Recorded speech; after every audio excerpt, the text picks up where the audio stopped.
Hey everyone! Today we're diving into How to Know a Person by David Brooks. This book throws us a real challenge. Look past what you first see in people and discover their true selves. It's about digging deep, finding their stories, passions, and what drives them. And let's face it, we could all use more of that in our lives, especially when loneliness seems to be on the rise. So, what's this book all about? Let's break it down into three key messages. First up, getting to know each other. Life's full of ordinary moments. Think talking about the weather or the latest hit song. Brooks says, don't knock small talk. It's the first step towards building comfort and trust with someone. And you know what? Comfort is key before we can really open up. Ever watch Oprah work her magic in interviews? She's all in, reacting, listening loudly. Brooks tells us that's the kind of listening we should aim for. It makes people feel heard and understood. Next, seeing other perspectives. We often think everyone sees the world the way we do.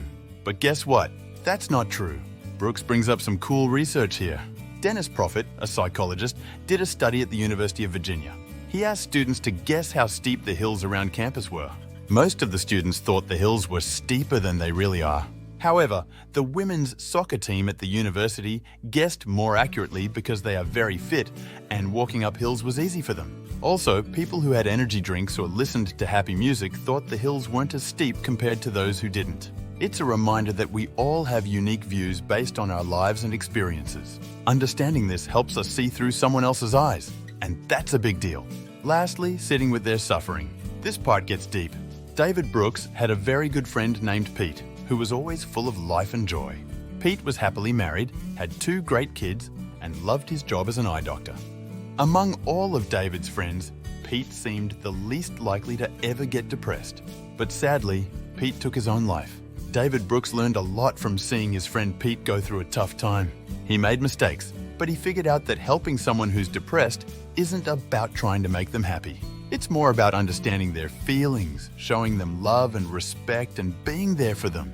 This means doing simple things like sending messages to show you're thinking of them and that you haven't lost hope.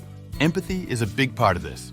Many people think empathy is just a feeling, but it's actually a skill you can get better at.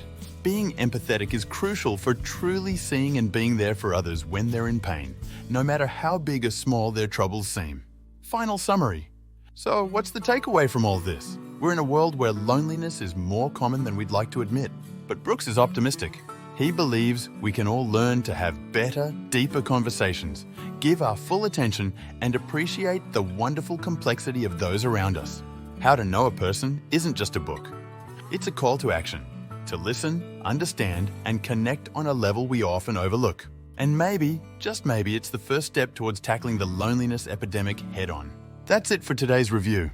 It might just change the way you see the world and the people in it. Thanks for watching, and don't forget to hit like and subscribe for more reviews. Catch you in the next one!